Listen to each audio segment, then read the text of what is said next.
Cast your minds back to the early 90s. It was a simpler time. John Major was suing magazines for uncovering that he had previously been slinging it up Edwina Currie. The England football team were being good and then rubbish. The clothes were tailored for wide giants and the hair was fluffy.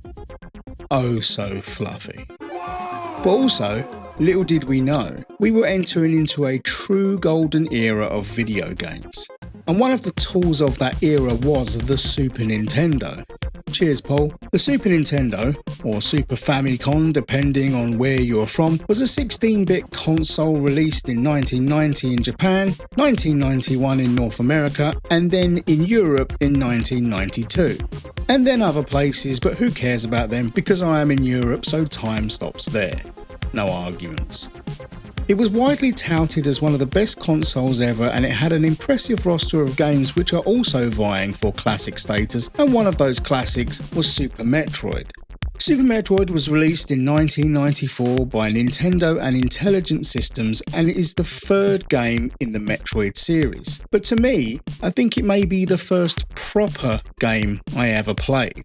And what do I mean by proper? Well, I remember buying the Mario All-Stars console bundle, and so my early memories of playing the SNES was with Mario, and I had games like Star Wing and a few others, not to mention Street Fighter 2 Turbo Edition. Then these were all fine games, and indeed perhaps proper games. But when I say proper, I think I mean Super Metroid was the first game that I had to really sit up and pay attention and invest considerable effort to finish. Indeed, just finishing it and the fact that I wanted to finish it so bad says a lot. I probably have memories of finishing games when I was young that I didn't actually finish. Likewise, the inverse may be true. My memory isn't what it used to be. But I did finish this game. After having just replayed it, I don't know what powerful witchcraft I was channeling as a small boy, but Mother of Nazareth, this game is no joke. I remember I went into HMV, anyone remember those? And I bought a walkthrough guide, a fully published official walkthrough guide, and I sat there and worked through that thing meticulously. It is a strange thing indeed, because later in life I have come to realise I probably have ADHD, and so many things make sense to me about my brain now, but certainly these revelations also extend to my childhood. Like, I have real problems sticking with games these days. I just lose interest and move on to something else. Even though I love MMORPGs, which are like the OG forever game, I still flip between multiple MMORPGs over time. And looking back, I was like that as a child too. Of course, things were helped in my day by the fact that you didn't have as much access to games, as you either had to buy physical copies or copy them from your friends. And that was growing up in the Sinclair Spectrum / Amiga era, when a blank cassette or floppy disk was all you needed to begin your life of piracy. But on a console? Forget it. You weren't going to get new games when you wanted them because your parents couldn't afford them, so you sort of had to stick with the games you had. But that isn't to say that I couldn't have just done the same with Super Metroid as I do now. I had plenty of other games to play, but something about Super Metroid drove me on. I also find it extremely amusing because whilst there is something that draws me to them conceptually and artistically, in reality, Metroidvanias do my fucking nutting. Case in point, I started playing Blasphemous 2 the other day because how can I resist those fucking graphics? But the moment I die and have to run across 3 or 4 screens to get back to where I was, I can already feel the pull on me to just put it down. Maybe that has something to do with my ADHD, I don't know. But I kinda hate games like that where I feel like my progression is lost, or rather feels unnecessarily held back. Even though it makes no sense because I always run back to my corpse in WoW or whatever MMORPG I am playing, but for some reason in Metroidvanias it's a big turn off. I just wish there were save states and I could suffer that cost once and then remember to drop a quick save the next time. Anyway, I'm going to stop myself because I was about to go on a rant about it, but it doesn't matter. Because when you play a 30-year-old game, emulators have save states. A guess I'll just have to wait another 20 years or so until I can finally play Hollow Knight the way I intended. Oh, and no, I didn't finish Blasphemous 1 before I bought and started playing Blasphemous 2. Barely played it, mate. Were you not listening to me a moment ago? Anyway, I can't really remember how I first heard about Super Metroid. I assume in a Nintendo magazine I used to pester my mum to buy me every time we went to the supermarket. Maybe there were adverts on TV. But in the old days, we had to use our imagination, like old school analogue wanking to the Freeman's catalogue. We had to build the wonder of the game up in our minds based on whatever concept art and screenshots there were. And I've always thought that was something that helped you get invested in games as well, but I think the power of cover art for games in the 80s and 90s is another video topic all by itself. I've always held Super Metroid in my memory as special, and for a number of reasons. From the pixel art and the music to the sheer scale of the game, it was hitting on multiple levels. And so it was that during a bit of downtime in the MMORPG expansion releases that I decided that it was time for these old bones to pick up that controller and go back to Zebes. Zebs? The game loads with an excellently tense and moody intro that really sets the scene. It's dark, brooding, and feels dangerous.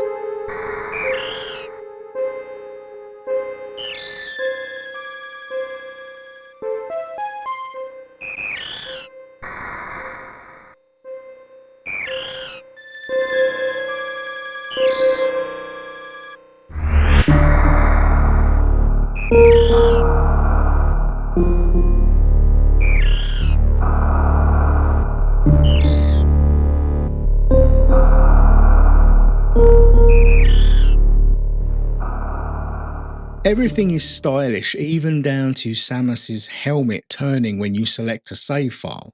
You then load into an intro mission that sets up the story, which is a continuation from the other games in the series. Basically, we deliver the last Metroid to be studied for science, peel out in our badass spaceship, and then conveniently, for the case of expediency, we unbelievably receive a distress call to fly back immediately. I'm a poet and I didn't even know it. Except I did, because I wrote this script. You work your way through the facility, and then upon witnessing the Metroid being stolen, the self-destruct activates and you have to get the fuck out of there before the timer runs down. Exciting stuff. We peel out for a second time and we're off to Zebes where the space pirates are. Yarr. This sequence gives me an opportunity to talk about the way in which Super Metroid made use of the technology provided by the Super Nintendo Mode 7 graphics. Mode 7 is the graphics mode that essentially allows you to rotate and scale backgrounds in the game. So you may remember these types of effects from games like the original Mario Kart or Pilot Wings, and it helps to give a sort of faux 3D effect and perspective to stuff. In the case of Super Metroid, we see this in some of the intro cutscene with Samus's ship flying away from and towards the front of the screen, and in the escape section where as you start getting closer to the exit, the rooms start to sway from side to side, creating a wonderfully disorientating effect.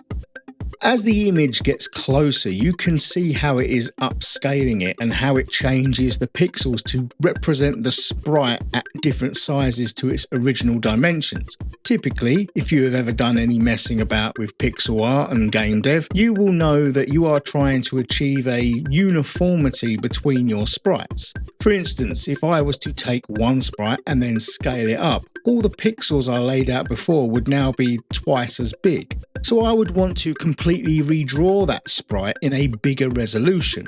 You ideally want your outline to be, say, the same thickness as the original, but of course that wouldn't be the case if we just simply upscaled it. If we look at this sprite of Zelda falling down a hole, we can see that the artist has redrawn each frame with less pixels in order to simulate them getting smaller and further away. So you would have deliberately chosen where to place pixels to best convey that. You could get a similar effect by just scaling that sprite down, and as you did, the computer itself would make those decisions on where to place the pixels as it tries its best to recreate the sprite with less pixels.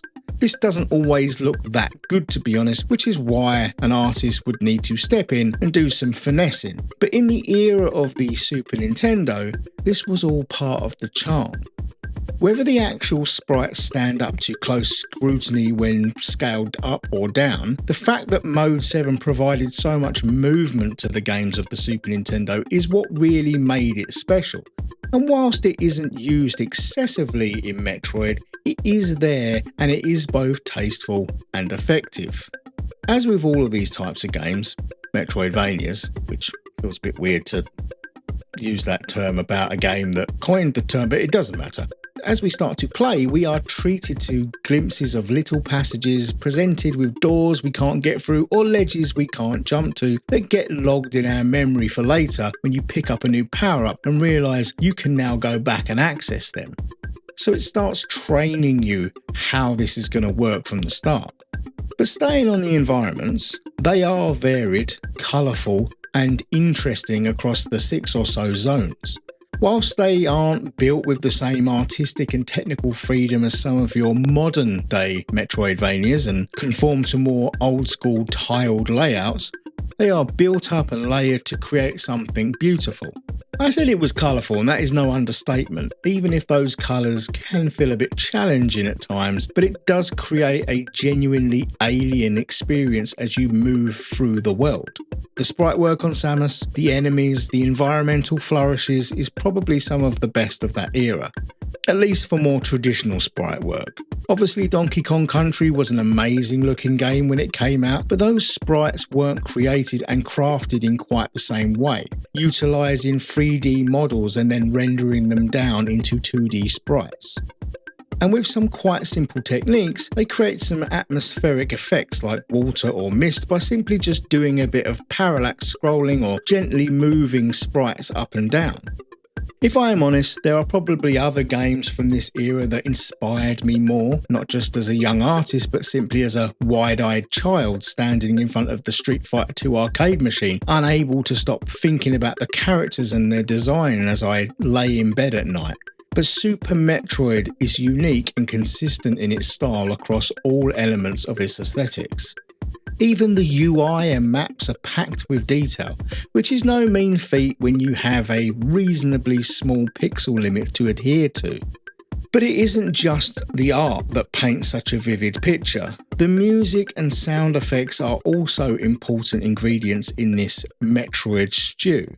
Sometimes it is minimal and sparse, adding to that alien planet feel.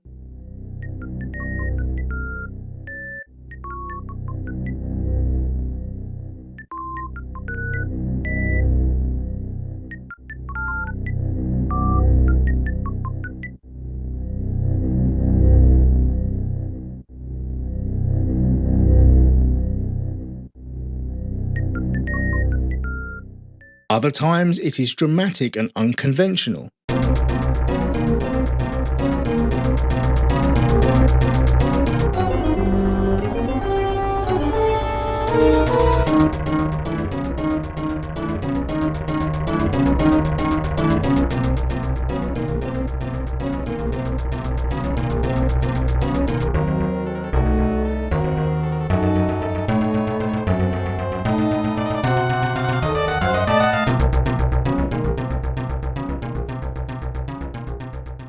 And sometimes it just grooves along, utilising that classic Super Nintendo SMP audio subsystem.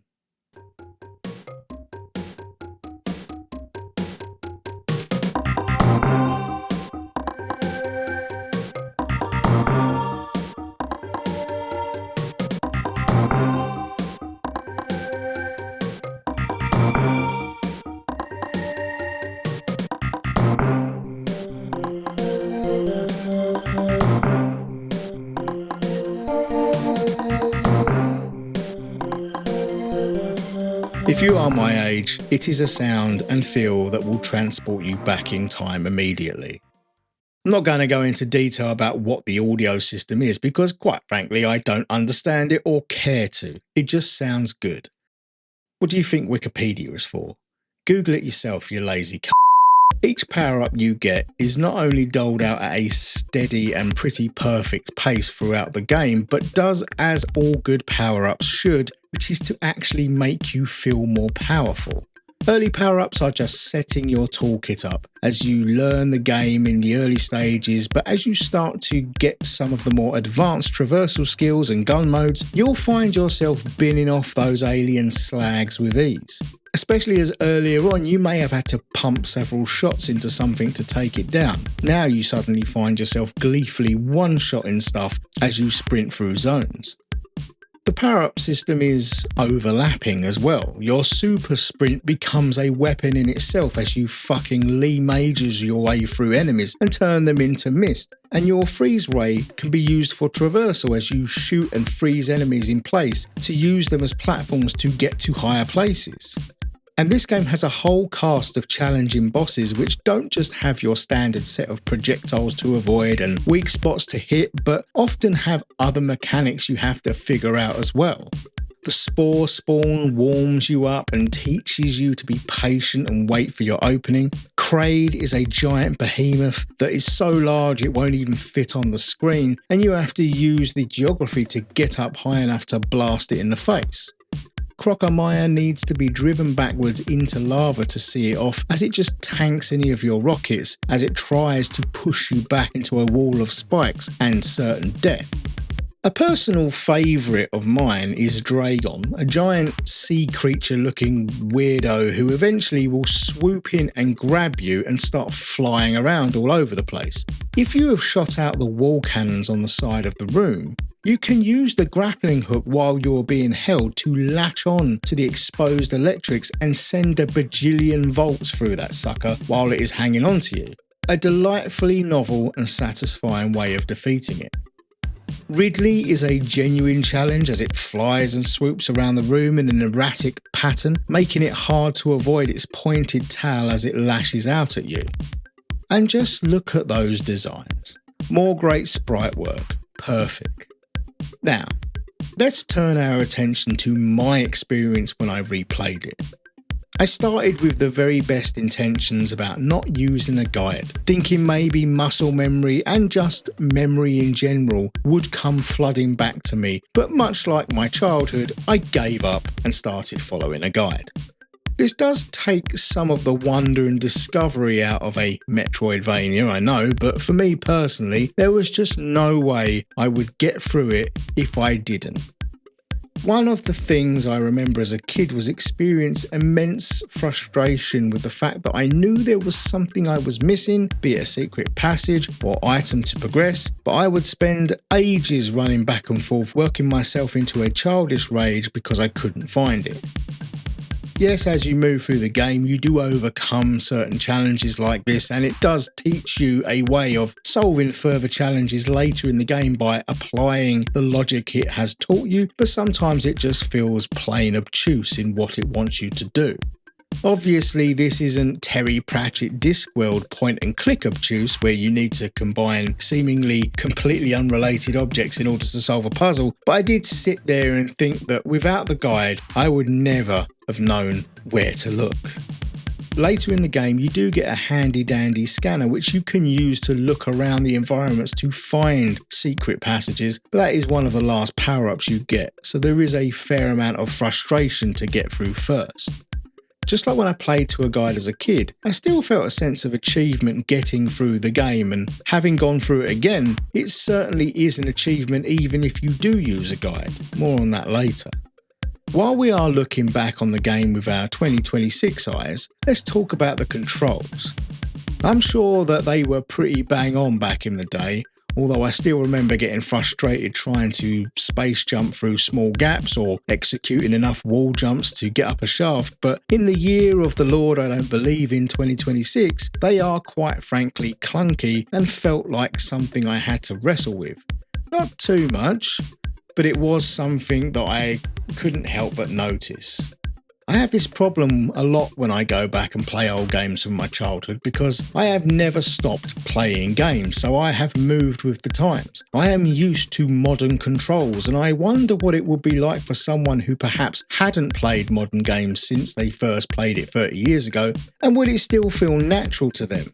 I'm sure they would be rusty, but how much is my modern day conditioning impeding me when taking on these older games? I get this a lot. I'm used to the modern conveniences provided to me. Like playing WoW Classic after years of playing retail WoW and thinking, what the fuck is this? And where the fuck is everything? Now, there is no doubt that this game is challenging and requires a reasonable amount of skill and patience to get through it, but I just want to talk about the end of the game. So spoilers, I guess, for a 30-year-old game. On your way down to fight the Mother Brain, I went through a section that was the most bafflingly hard part of the game. And look, cards on the table, I fucking cheated. Fuck it. I'm not doing this for pride, I don't have any left, I wanted to experience it again for nostalgia. So I turned the damage off with a cheat engine. And it was a good job I did, because quite frankly I don't even know how the hell you are supposed to get through this. You are assailed one after the other by smaller METROIDs and they latch onto you and start draining your health. You have to use bombs to shake them off, which takes way longer than I ever thought it should, and then pound them with rockets. And as you progress further, you are not only being sucked off by baby METROIDs, but you are being fucking shot at by cannons mounted all over the place.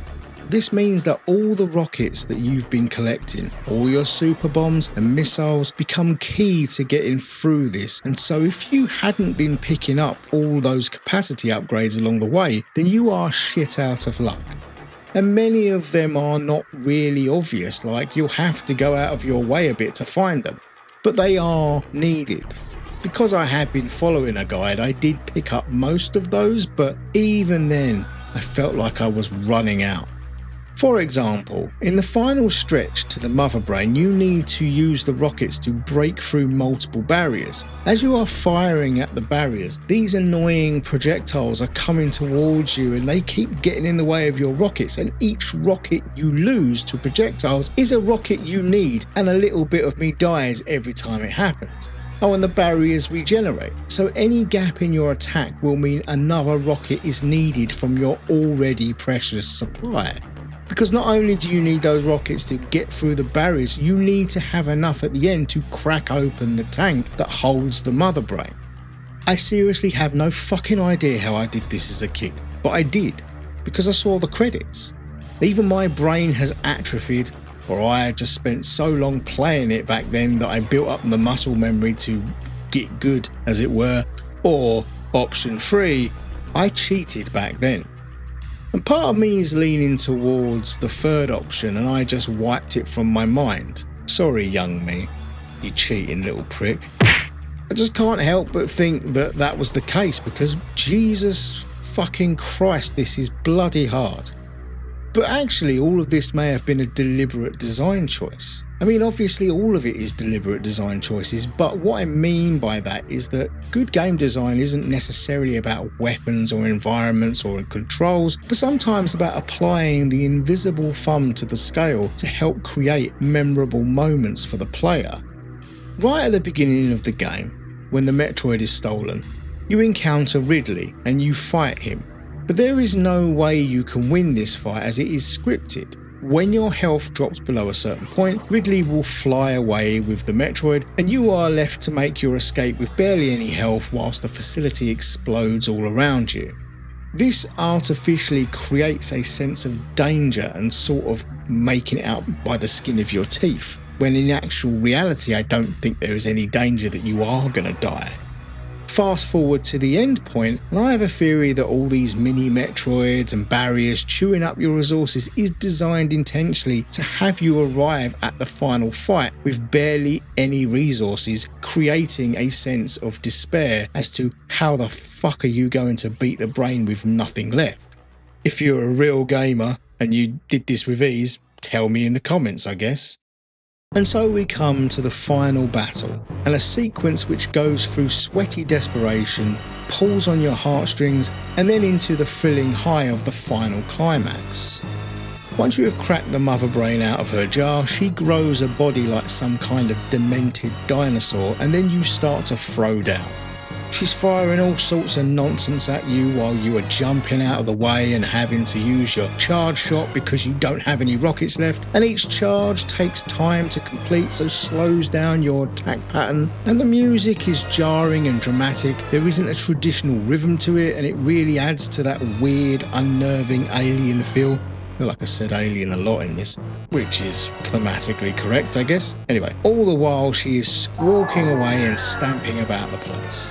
After a while, she closes her eyes and you can see her charging up her mega beam, which blasts you so hard you are pinned to the wall and incapacitated. As you kneel on the floor in front of her, completely fucked, she continues to pummel you with more projectiles, and there is nothing you can do about it. You are completely helpless as you watch your hit points draining away with each shot, and all feels lost. But all is not lost. At the beginning of the game, during the intro cutscene exposition, the way you obtain the METROID to take back to the research facility is that you find an egg, and the baby METROID hatches and imprints on you and starts to follow you about. And this is the setup for the payoff we are about to experience.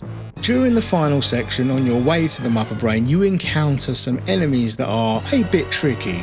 This is before the mini METROIDs that suck you off.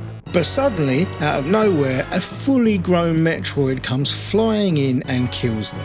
Once it's taken them out, it turns on you and latches on, draining your energy down to one solitary hit point, whereupon it stops. It is the METROID you rescued at the end of the last game, and it remembers you. Fast forward to you kneeling prone on the floor, making peace with your fate as you see the mother brain once again charging up another mega beam, and just at the point of certain death, you hear the roar of the METROID and it swoops in and grabs the mother brain by the head and starts to drain her life away. Slowly, she slumps to the floor and the METROID detaches and flies over to you and begins to give you your health back. You're left slightly confused and happy as the mother brain lies faded and dead on the floor. But suddenly, you see the brain start to breathe, and she rises once more and starts to attack the METROID, who stays on top of you, protecting you from the assault. Your joy starts to turn to sadness as you can see the colour of the METROID begin to dull and fade. The attack continues until the METROID lets out a final cry and dies. I'm not joking, you genuinely feel a pang of sadness as the poor little bugger gives its life to save yours. But as quick as the sadness comes, it is replaced with rising euphoria, because as the METROID lets out its final cry and dies, it imparts upon you its immense energy, and you get to your feet bristling with the power you have just been gifted, righteous fury in your heart, and a determination for revenge. You lift your weapon and unleash the hyper beam, driving the mother brain back as it roars in pain. The tables have turned, and it now almost feels easy as you kick the ever-loving shit out of that prick. The final shot... There's a fucking helicopter outside. Ah, fucking hell. Fuck off, mate. The final shot lands, the mother brain falls, and it is done. Suddenly, the self-destruct timer begins, and bookending the beginning of the game, we once again need to get the fuck out of Dodge before everything goes up in smoke. We run through a series of tunnels, sweeping space pirates out of the way with our hyper beam, and in a nice touch, we travel up through the very first areas we started in, run to our ship, and then the final cutscene initiates. Fuck yeah. And that's it. What a game. Samus gives you a thumbs up for a job well done. Super Metroid is undoubtedly an absolute classic of not only the Super Nintendo era, but of video games in general. It will always have a place in my memories and in my heart.